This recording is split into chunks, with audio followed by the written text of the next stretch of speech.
قصيدة خائن القبيلة للشاعر عيد هاشم الخطاري، إلقاء الأستاذة فيفي سعيد.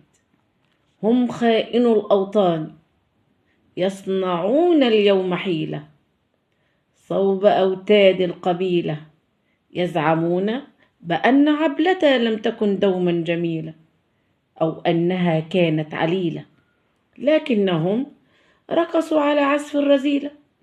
قد رنت الأقداح بين صفوفهم ودموع عنتر مثلما الياقوت تبرق في الظلام، لتشك أشلاء الحمام بأسنة الصلد الحسام.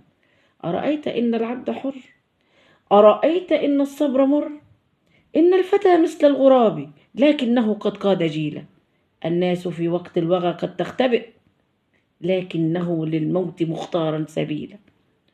هو يبتغي الدنيا لهم لكنهم طلبوا رحيلا. هم خائنو الأوطان أم أنت الذي ضحى بك النعمان كي يحظى مقيلا. النوق مهرك، هذه الجمال جلبتها من أجل عينيك الكحيلة، والأبجر المغوار لم يخشى الوغى بل إنهم هلكوا إذا سمعوا صهيلا.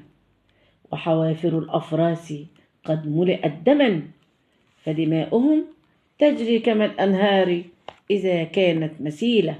هم خائنو الأوطان قد زرعوا لأنفسهم خميلة، سأعود للنعمان سائله أخي المعذرة، فخيولهم مستنفرة. الذنب ها ذنبي أنا، وجيوش عبلة في الطريق مسافرة، وقوافل الفرسان أمست عاهرة.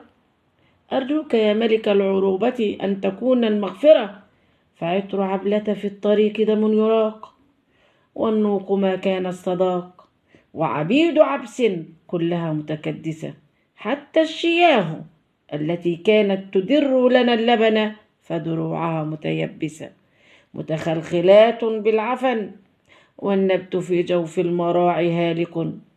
قد باع أشراف القبيلة مالك، فالعار تلو العار من فرس هزيلة، عبل لم تصبح حليلة.